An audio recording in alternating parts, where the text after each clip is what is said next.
Salam Bapak Ibu Saudara-saudari yang saya kasihi dalam nama Tuhan kita Yesus Kristus. Kita jumpa lagi. Pertama-tama kita mengucap syukur kepada Tuhan Allah kita sampai detik ini kita masih dalam perlindungannya. Saudara, Bible Exegesis atau penjelasan Alkitab membahas mengenai tentang pengalaman iman Abram di dalam kitab Kejadian pasal 12 ayat 1 sampai ayat 4. Maka yang pertama adalah pengalaman Abram mengenai firman Allah. Pengertian apakah yang terkandung di dalam kalimat di dalam ayat 1? Berfirmanlah Tuhan kepada Abram.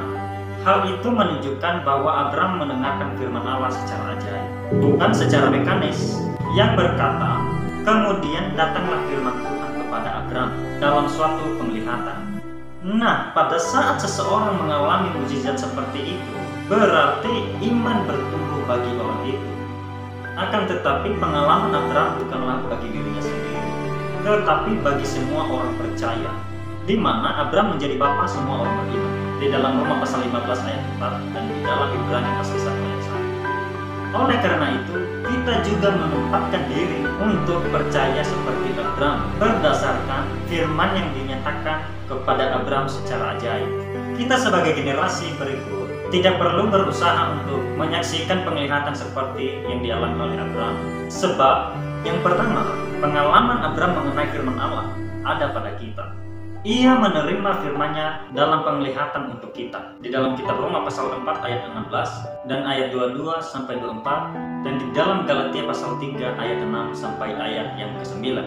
Yang kedua, Abram menerima penglihatan yang diberikan Allah. Tetapi kita mempunyai banyak sekali yang terjadi kenyataan penggenapan penglihatan Abram dalam sejarah kita. Di antara semua peristiwa yang telah digenapi, ada yang terjadi ribuan tahun kemudian setelah kematian Abram. Nah, peristiwa itu adalah kedatangan Yesus Kristus. Poin yang kedua di dalam pengalaman iman Abram adalah taat tanpa mengetahui tempat tujuannya.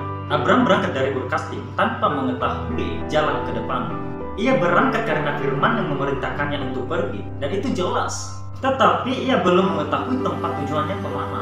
Karena mengetahui akan kemana adalah bagian dari masa depan. Ia bertindak karena syarat yang berat, yaitu firman Allah yang memerintahkannya. Pergilah dan menyerahkan semua masalah yang akan datang, yang belum diketahuinya kepada Allah. Oleh karena itu, di dalam ayat 4 berkata, lalu pergilah Abram seperti yang difirmankan Tuhan kepadanya. Di dalam ayat ini secara tersurat, Abram menganggap firman Tuhan itu sama dengan Tuhan sendiri. Nah, orang percaya yang menjadikan iman sebagai tujuan utama tidak memerlukan yang lain selain firman.